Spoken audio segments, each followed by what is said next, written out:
Assalamualaikum warahmatullahi wabarakatuh. Bagaimana kabarnya hari ini? Semoga kita semua dalam keadaan sehat walafiat ya. Walaupun dalam keadaan pandemi seperti sekarang ini, kita harus tetap semangat ya. Jangan lupa untuk menerapkan 3M-nya, yaitu memakai masker, mencuci tangan, dan menjaga jarak. Pembahasan kita hari ini yaitu yang pertama, menyusun menu makanan seimbang. Yang kedua, sistem pencernaan makanan pada manusia. Yang ketiga, saluran dan kelenjar pencernaan pada manusia. Yang keempat, mekanisme pencernaan makanan pada manusia. Yang kelima, gangguan sistem pencernaan makanan. Yang keenam, teknologi sistem pencernaan makanan. Yang ketujuh, sistem pencernaan makanan pada hewan ruminansia. Pembahasan yang pertama yaitu menyusun menu makanan seimbang. Menu adalah susunan makanan yang dimakan oleh seseorang untuk sekali makan atau untuk sehari.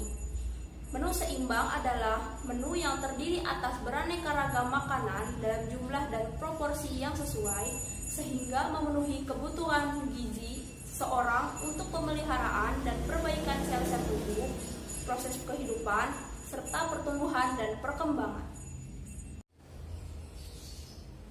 Pola menu seimbang yang diperkenalkan kepada masyarakat Indonesia sejak tahun 1950 dalam rangka melancarkan gerakan sadar gizi oleh Profesor Dr. Purwo Sudarno adalah pola menu 4 sehat 5 sempurna.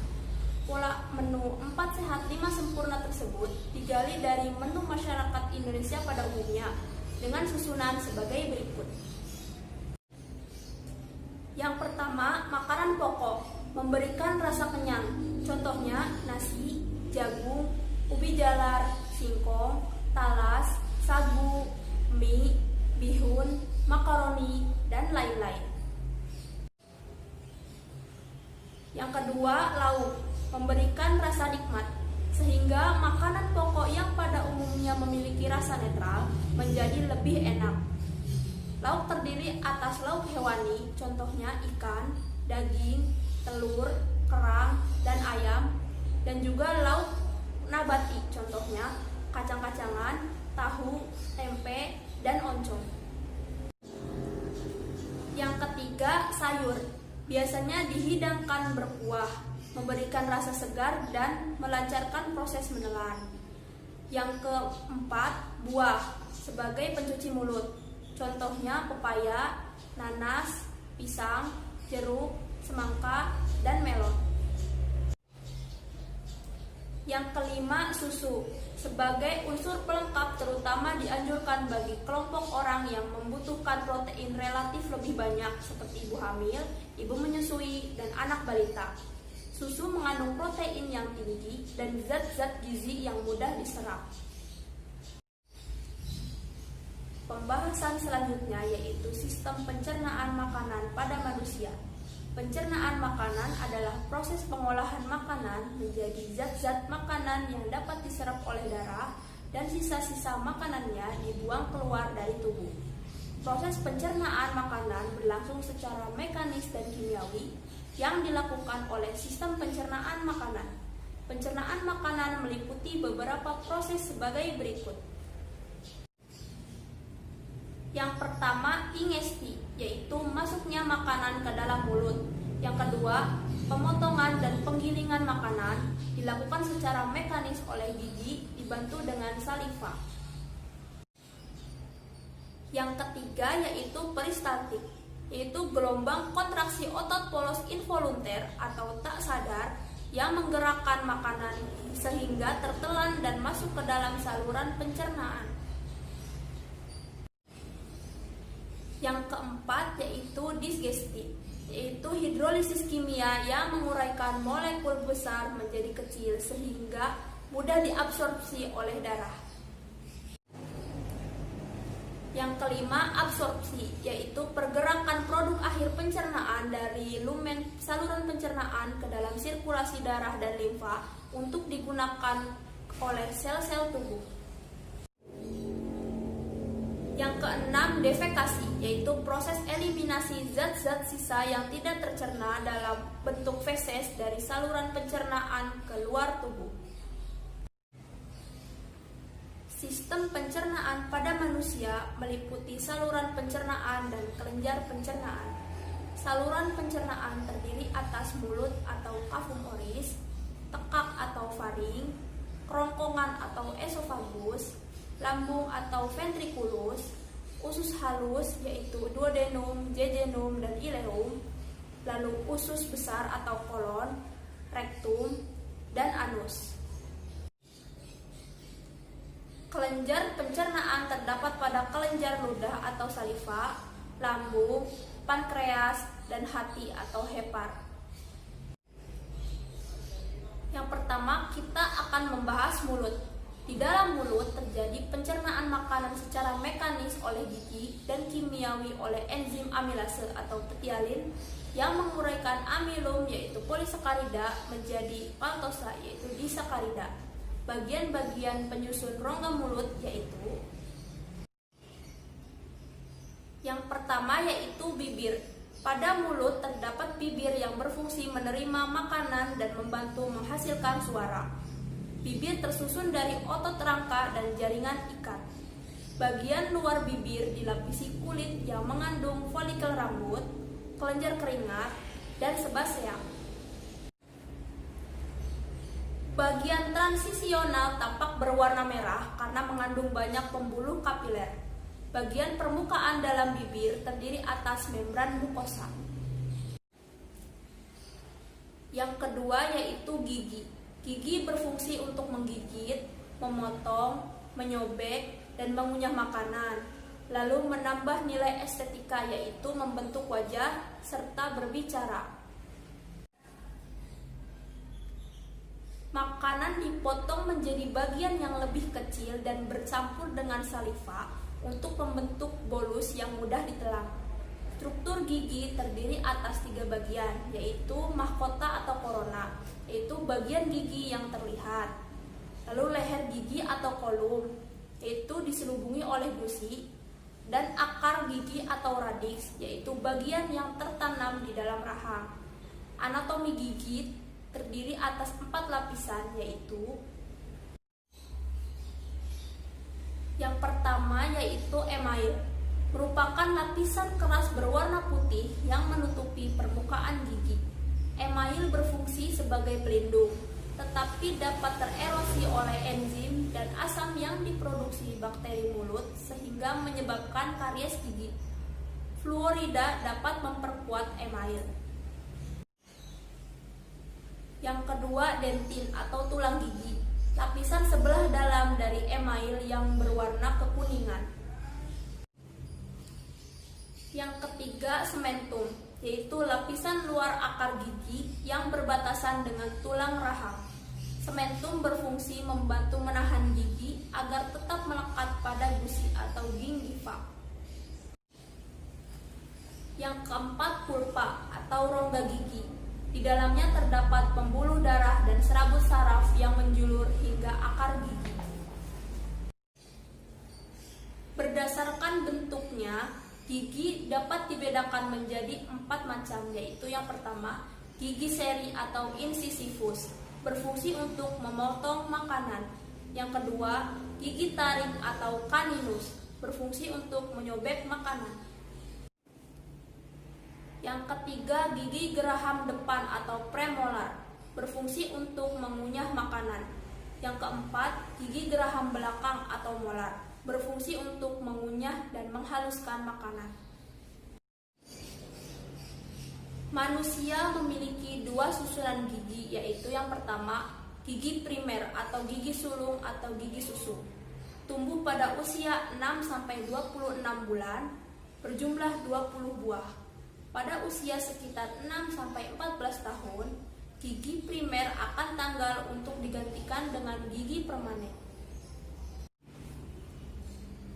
Berikut merupakan rumus gigi primer.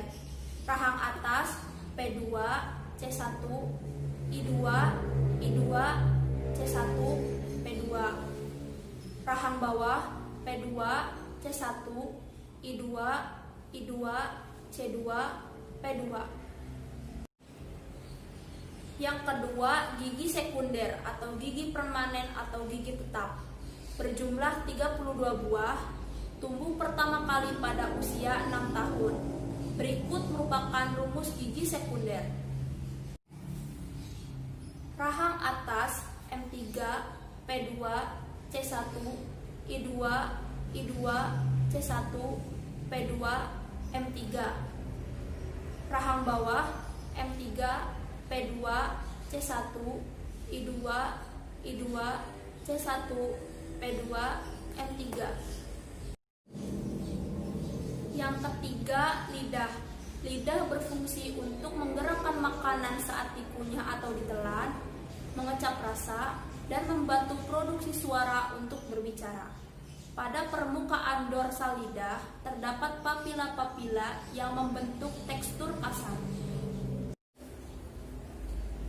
Papila fungiformis dan circumvallata memiliki kuncup-kuncup pengecap rasa. Pada otot lidah terdapat kelenjar von Ebner yang menyekresikan cairan. Cairan tersebut akan bercampur dengan makanan dan membantu pengecapan rasa. Yang keempat, kelenjar saliva. Di dalam mulut terdapat 3 pasang kelenjar saliva, yaitu kelenjar parotid, yaitu kelenjar ludah terbesar, terletak agak ke bawah di depan telinga. Lalu submandibula, yaitu terletak di rahang bawah, dan sublingual, yaitu terletak di bawah lidah dekat kelenjar submandibular. Fungsi saliva yaitu yang pertama, melarutkan makanan untuk pengecapan rasa. Yang kedua, melembabkan dan melumasi makanan agar mudah ditelan. Yang ketiga, menguraikan amilum menjadi maltosa. Yang keempat, membuang asam urat, urea, virus, logam, dan obat-obatan yang dieskresikan ke dalam saliva. Yang kelima, zat antibakteri dan antibodi untuk membersihkan rongga mulut dan mencegah kerusakan gigi.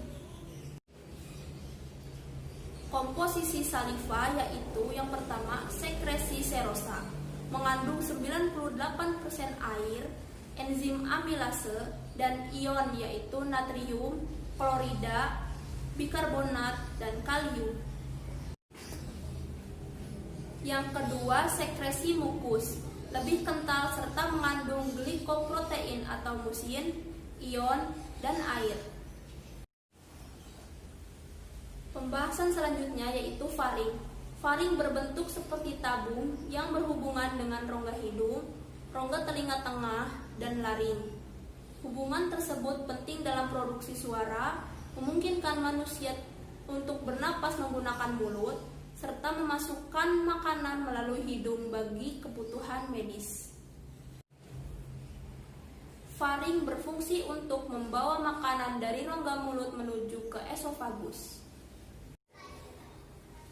Pembahasan selanjutnya yaitu kerongkongan atau esofagus. Esofagus berfungsi menggerakkan makanan dari faring ke lambung dengan gerakan peristaltik. Panjang esofagus sekitar 25 cm dengan diameter 2,54 cm.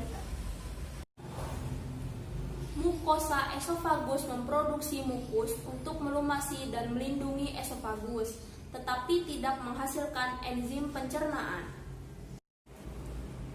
Pembahasan selanjutnya yaitu lambung atau ventriculus. Lambung adalah organ pencernaan yang berbentuk seperti huruf C, terletak di rongga perut bagian atas sebelah kiri, di bawah diafragma. Lambung terbagi menjadi 4 bagian, yaitu kardia, yaitu berbatasan dengan esofagus oleh otot sphincter esofageal.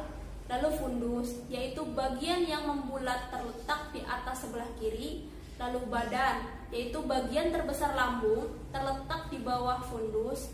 Dan pilorus, yaitu bagian bawah yang menyempit berbatasan dengan usus halus oleh otot sphincter pilorus. Lambung tersusun dari 3 lapisan otot polos, yaitu lapisan sirkuler, longitudinal atau melintang, dan oblik atau miring. Kelenjar lambung menghasilkan 2-3 liter cairan lambung yang mengandung enzim pencernaan, asam klorida, mukus, garam-garam, dan air. Masuknya makanan ke dalam mulut, tampilan makanan, bau, dan pikiran tentang makanan dapat merangsang sekresi cairan lambung. Makanan yang masuk ke dalam lambung menjadi senyawa penyangga yang meningkatkan pH dan sekresi. Namun, jika tidak ada makanan dalam lambung di antara jam makan, pH lambung rendah dan sekresi terbatas. Hormon gastrin pada lambung merangsang sekresi asam lambung atau HCl. Asam lambung mematikan bakteri-bakteri dalam makanan. Berikut adalah gambar struktur lambung. Fungsi lambung yaitu yang pertama, menyimpan makanan selama 2-5 jam. Di dalam lambung, makanan akan bercampur dengan getah lambung dan dicerna secara kimiawi. Yang kedua, memproduksi kimus, yaitu massa homogen setengah cair yang berkadar asam tinggi dan mendorongnya ke duodenum dengan gerakan peristaltik. Yang ketiga, memproduksi mukus untuk melindungi lambung terhadap aksi pencernaan glikoprotein dan vitamin B12 dari makanan yang dicerna. Yang keempat, mencerna protein. Pencernaan secara kimiawi dalam lambung yaitu yang pertama, pencernaan protein. Pepsinogen yang disekresi oleh sel utama diubah menjadi pepsin oleh asam klorida yang dihasilkan oleh sel parietal. Pepsin hanya dapat bekerja pada pH di bawah 5. Pepsin merupakan enzim proteolitik yang menghidrolisis protein menjadi polipeptida atau proteosa atau pepton. Selanjutnya, renin yang diproduksi oleh lambung bayi berfungsi mengkoagulasi protein susu atau kaseinogen menjadi kasein yang tidak larut. Enzim ini sangat penting untuk mencerna ASI atau air susu ibu. Yang kedua, pencernaan lemak. Lipase lambung yang disekresi oleh sel utama menghidrolisis lemak susu menjadi asam lemak dan gliserol, tetapi aktivitasnya terbatas dalam kadar pH rendah. Yang ketiga, pencernaan karbohidrat. Enzim amilase dalam saliva yang terbawa bersama bolus akan tetap bekerja dalam lambung. Lambung tidak memproduksi enzim pencerna karbohidrat. Pembahasan selanjutnya yaitu pankreas, hati, dan empedu. Pankreas terletak secara horizontal di bagian belakang bawah lambung. Pankreas tersusun dari sel-sel eksokrin yang menghasilkan enzim-enzim pencernaan serta sel-sel endokrin yaitu pulau-pulau Langerhans yang menghasilkan hormon insulin dan glukagon. Insulin berfungsi mengatur penyerapan glukosa darah untuk disimpan sebagai glikogen. Glukagon berfungsi mengatur metabolisme gula darah. Sekresi enzim disalurkan ke duodenum. Enzim pencernaan yang dihasilkan pankreas berfungsi untuk mencerna karbohidrat, protein, dan lemak. Enzim-enzim pankreas yaitu yang pertama, tripsinogen, diaktifkan oleh enterokinase yang dihasilkan oleh usus halus menjadi tripsin. Tripsin berfungsi memecah protein dan polipeptida besar menjadi peptida yang lebih kecil. Yang kedua, kimotripsin, memiliki fungsi yang sama dengan tripsin, yaitu memecah protein atau polipeptida besar. Yang ketiga, lipase, menghidrolisis lemak menjadi asam lemak dan gliserol. Yang keempat, amilase, menghidrolisis zat tepung menjadi disakarida. yaitu maltosa, sukrosa, dan laktosa. Yang kelima, karboksipeptidase, aminopeptidase, dan dipeptidase berfungsi melanjutkan pencernaan protein menjadi asam amino bebas. Hati memiliki beberapa fungsi dalam sistem pencernaan, yaitu yang pertama, menyekresikan empedu untuk mengemulsikan dan mengabsorpsi lemak. Yang kedua, mempertahankan homeostasis gula darah. Yang ketiga, menyimpan gula dalam bentuk glikogen dan mengubahnya kembali menjadi glukosa jika diperlukan. Yang keempat, menyintesis lemak dari karbohidrat dan protein, serta mengatur penyimpanan maupun pemakaian lemak. Yang kelima, menyimpan mineral yaitu Fe dan Cu, vitamin larut lemak yaitu vitamin A, D, E, dan K, serta toksin dari peptisida atau obat-obatan yang tidak dapat diuraikan dan diekskresikan. Yang keenam, produksi panas dari aktivitas kimia dalam hati, terutama saat tidur. Empedu berupa kantong berbentuk seperti terong, berukuran sekitar 8-10 cm, berwarna hijau, dan terdapat pada lekukan di bawah lobus kanan hati. Empedu berfungsi menyimpan cairan empedu yang disekresikan oleh sel-sel hati dengan kapasitas total 30-60 ml. Cairan empedu bersifat alkali, terdiri atas air, garam empedu, pigmen empedu, kolesterol, musin, dan zat lainnya. Garam empedu berfungsi mengemulsikan lemak, memperlancar kerja enzim lipase dalam memecah lemak, dan membantu absorpsi hasil pencernaan lemak yaitu gliserin dan asam lemak. Pigmen empedu disalurkan ke usus halus. Sebagian berubah menjadi sterkobilin yang mewarnai feses. Sebagian lainnya diabsorpsi kembali oleh aliran darah dan berubah menjadi urobilin yang mewarnai urin. Pembahasan selanjutnya yaitu usus halus. Usus halus berbentuk tabung yang terletak di antara lambung dan usus besar, berdiameter 2,5 cm dan panjang 3-5 meter. Usus halus terdiri atas 3 bagian, yaitu usus 12 jari atau duodenum dengan panjang 25-30 cm, lalu usus kosong atau jejunum dengan panjang 1-1,5 meter, dan usus penyerapan atau ileum dengan panjang 2-2,5 meter. Struktur usus halus memiliki banyak jonjot usus yang berfungsi memperluas permukaan penyerapan sehingga makanan dapat terserap sempurna. Setiap jonjot usus mengandung jaring-jaring kapiler dan pembuluh limfa yaitu laktea. Pada duodenum terdapat muara saluran dari pankreas dan empedu. Pada usus halus terjadi gerakan peristaltik dari kontraksi ritmik otot polos longitudinal dan sirkuler yang menggerakkan thymus yaitu bubur usus ke arah bawah di sepanjang saluran. Usus berfungsi mencerna makanan secara kimiawi dengan enzim-enzim yang berasal dari kelenjar usus, pankreas, dan empedu yang dihasilkan oleh hati. Berikut merupakan gambar struktur usus halus. Yang A itu gambar permukaan usus halus, yang B lipatan sirkuler usus halus, yang C fili, dan D mikrofili.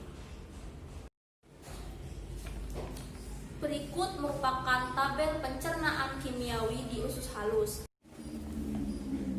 Jenis absorpsi di usus halus yaitu yang pertama, absorpsi karbohidrat. Yang pertama, absorpsi glukosa terjadi bersamaan dengan transport aktif ion natrium, yaitu kotransferase Yang kedua, fruktosa ditransport melalui difusi dipermudah. Yang ketiga, monosakarida lainnya dapat diabsorpsi melalui difusi sederhana. Yang kedua yaitu absorpsi protein. Asam amino masuk ke dalam sel-sel usus halus melalui transport aktif. Yang ketiga, absorpsi lemak. Asam lemak dan gliserol masuk ke dalam sel usus melalui difusi. Molekul asam lemak yang berukuran kecil, yaitu berantai karbon pendek, bergerak ke dalam kapiler vilus. Sedangkan molekul asam lemak yang berukuran besar, yaitu berantai panjang, dan gliserol akan membentuk kilomikron masuk ke lakteal menuju ke sistem limfa dan sirkulasi sistemik. Yang keempat, absorpsi air, elektrolit, dan vitamin. Yang pertama, air diabsorpsi secara pasif melalui osmosis. Yang kedua, vitamin larut air yaitu C dan B diabsorpsi melalui difusi. Vitamin larut lemak yaitu A, D, E, dan K diabsorpsi bersama lemak. Yang ketiga, absorpsi kalsium sesuai asupan makanan dan kebutuhan tubuh yang diatur oleh hormon paratiroid dan vitamin D. Zat besi terikat oleh globulin. Selanjutnya yaitu usus besar. Usus besar tidak memiliki jonjot usus, tetapi memiliki daya regang yang cukup besar. Usus besar terdiri atas bagian-bagian. Yang pertama, sekum, merupakan kantong tertutup dan memiliki appendix vermiform atau umbai cacing. Yang kedua yaitu kolon, terbagi menjadi kolon menanjak atau ascendant, kolon melintang atau transversus, kolon menurun atau descendant, dan kolon sigmoid berbentuk huruf S.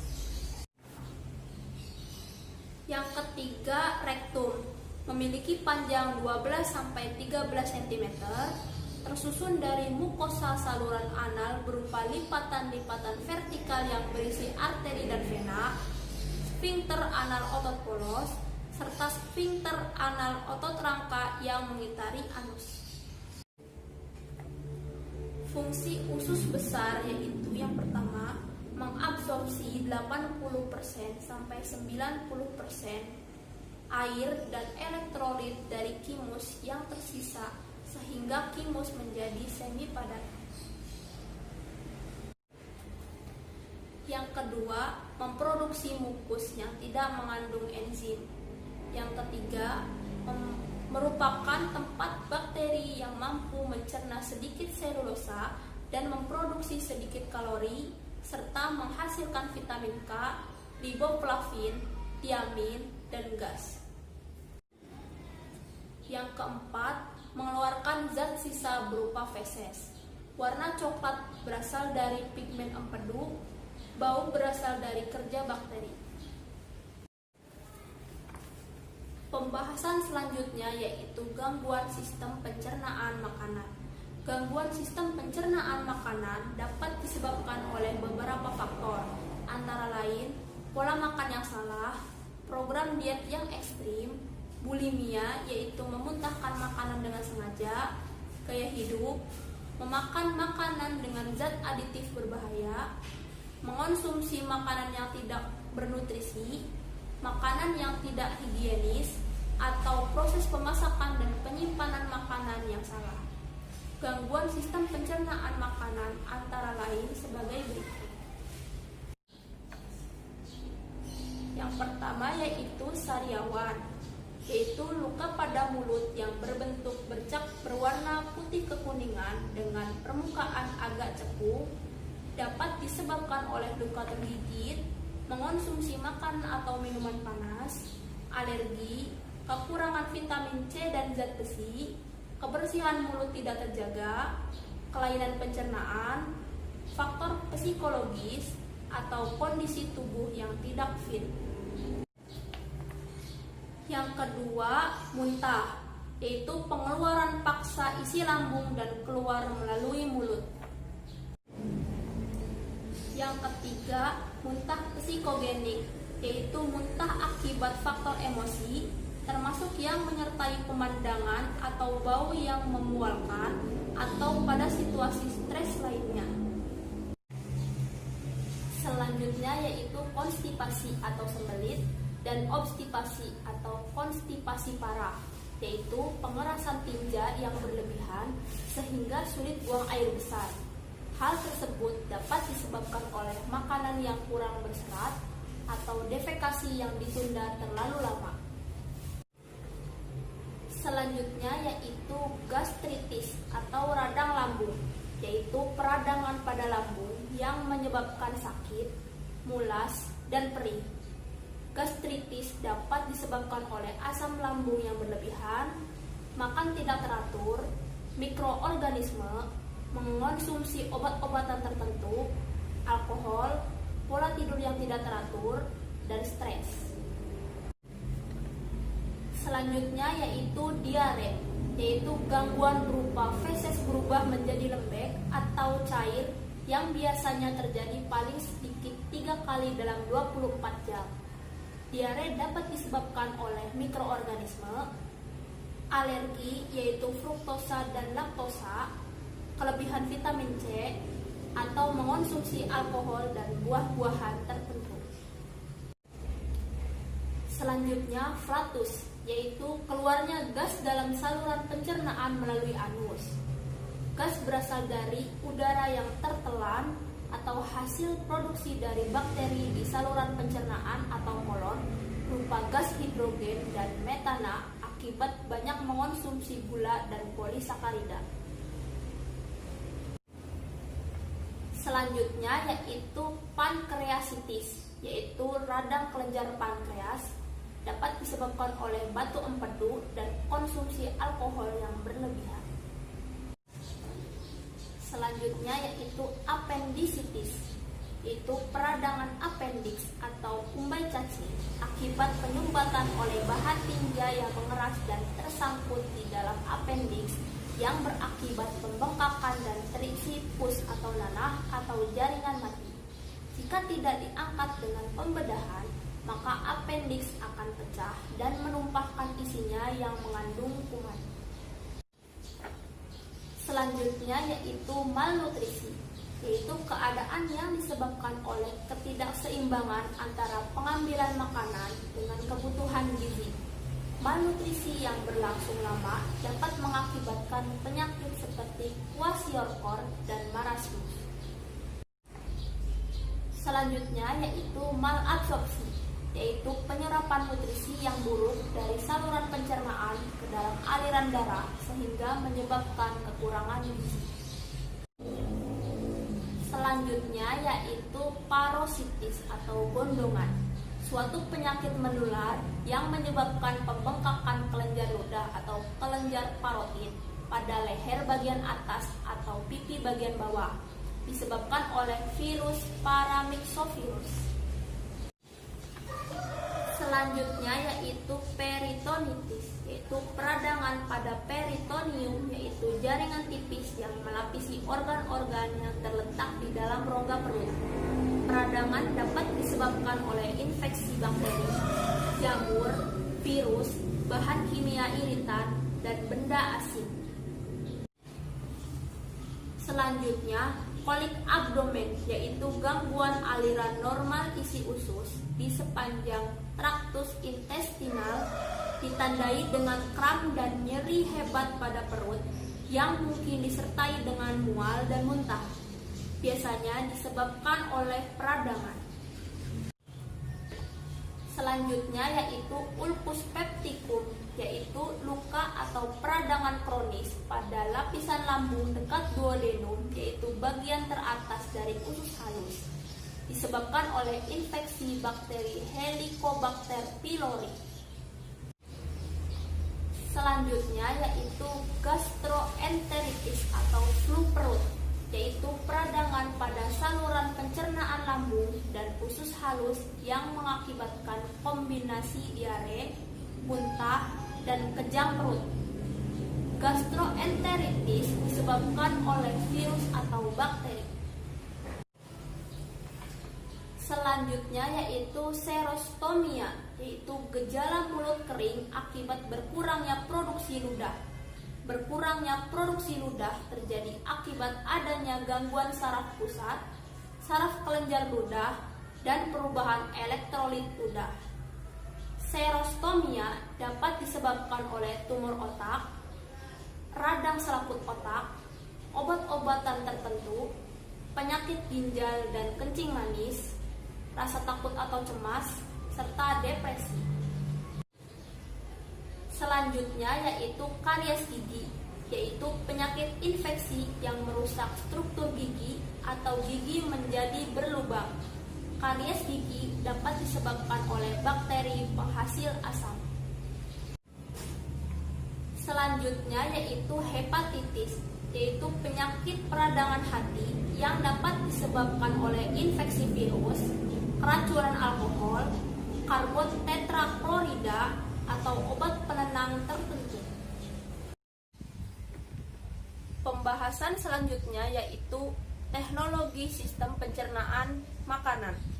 Peralatan untuk memeriksa dan menangani gangguan sistem pencernaan makanan yaitu yang pertama, feeding tube, yaitu alat berupa selang untuk memberi makan pasien melalui hidung. Yang kedua, stomach tube, yaitu alat berbentuk selang yang digunakan untuk mencuci perut, memberi obat-obatan, atau untuk mengambil getah lambung. Yang ketiga yaitu rectal tube, yaitu alat untuk membersihkan atau mengeluarkan gas-gas dalam rektum. Yang keempat, endoskop, yaitu perangkat alat berupa selang panjang fleksibel yang dilengkapi dengan kamera dan alat-alat medis lainnya yang terhubung dengan layar komputer.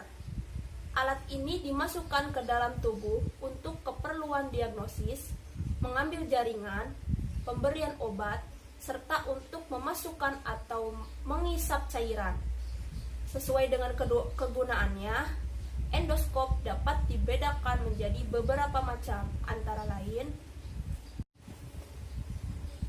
yang pertama yaitu gastroskop, yaitu endoskop khusus untuk memeriksa bagian organ dalam perut.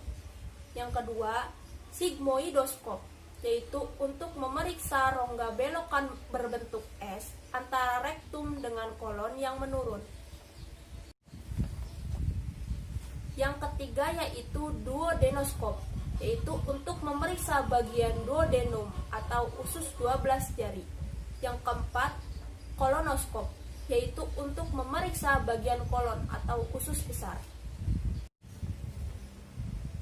Yang kelima yaitu anoskop, untuk memeriksa rongga saluran antara anus dan rektum atau anorektal.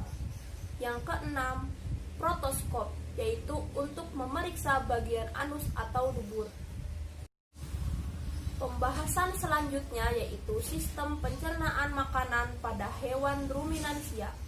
Hewan ruminansia adalah kelompok hewan herbivora, yaitu pemakan rumput atau daun-daunan, yang mememah biak, yaitu menelan bahan mentah, kemudian mengeluarkan makanan yang sudah setengah dicerna dari perutnya untuk dikunyah lagi. Contohnya sapi, kerbau, kambing, jerapah, bison, rusa, kancil, dan antelop. Sistem pencernaan pada hewan ruminansia berbeda dengan sistem pencernaan pada manusia, terutama pada rumus susunan gigi, tipe lambung, dan jenis mikroorganisme yang membantu proses pencernaannya.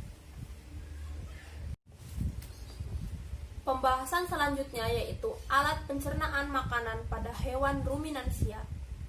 Sistem pencernaan hewan ruminansia terdiri atas mulut, esofagus, lambung tipe poligastrik yang terdiri dari rumen, retikulum, omasum, dan obomasum, lalu usus halus, usus besar, rektum, dan anus. Di dalam mulut terdapat gigi seri yang berfungsi untuk menjepit rumput dan gigi geraham untuk memotong atau memecah memecah rumput. Ruminansia tidak memiliki gigi taring. Di antara gigi seri dan gigi geraham terdapat celah yang disebut diastema. Gerakan rahang menyamping untuk menggiling makanan. Lambung terbagi menjadi 4 bagian, yaitu rumen, yaitu perut besar menampung 80% dari total makanan. Lalu retikulum, yaitu perut jala, berisi 5% makanan. Lalu omasum, yaitu perut kitab, berisi 7-8% makanan. Lalu abomasum, yaitu perut masam, berisi 7-8% makanan. Usus hewan herbivora lebih panjang dibandingkan dengan usus karnivora, bisa mencapai 40 meter. Sekum atau usus buntu berukuran besar, sebab volume makanannya banyak, proses pencernaannya berat, dan berlangsung lebih lama. Rumus gigi pada hewan ruminansia yaitu rahang atas M3, P3, C0, I0, I0, C0, P3, M3. Rahang bawah M3, P3, C0, I4, I4, C0, P3, M3. Keterangannya, I yaitu incisivus atau gigi seri, C yaitu caninus atau gigi taring, P yaitu premolar atau gigi geraham depan berganti, M yaitu molar atau gigi geraham belakang tetap. Pembahasan selanjutnya yaitu proses pencernaan makanan pada hewan ruminansia. Mekanisme proses pencernaan hewan ruminansia secara berurutan sebagai berikut. Yang pertama, pada awalnya, makanan dicerna secara mekanis oleh mulut. Dari mulut, melewati kerongkongan atau esofagus, makanan masuk ke dalam rumen yang merupakan tempat penyimpanan sementara.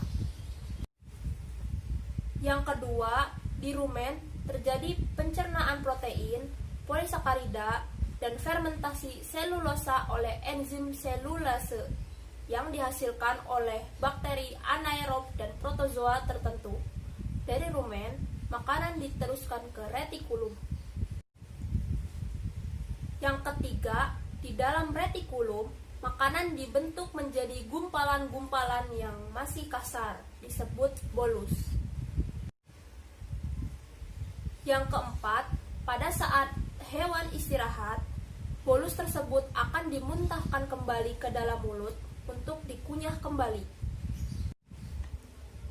Yang kelima, dari mulut, makanan yang sudah halus ditelan kembali menuju omasum. Di omasum, makanan dicampur dengan enzim, selanjutnya menuju ke abomasum. Yang keenam, di abomasum masih terjadi pencernaan secara kimiawi oleh enzim selulase. Selulosa diubah menjadi asam lemak dan menghasilkan biogas berupa metana. Namun, di abomasum pH sangat rendah atau asam, sehingga bakteri akan mati. Bakteri yang mati tersebut dicerna dan menjadi sumber protein, sehingga ruminansia tidak memerlukan asam amino esensial seperti pada manusia.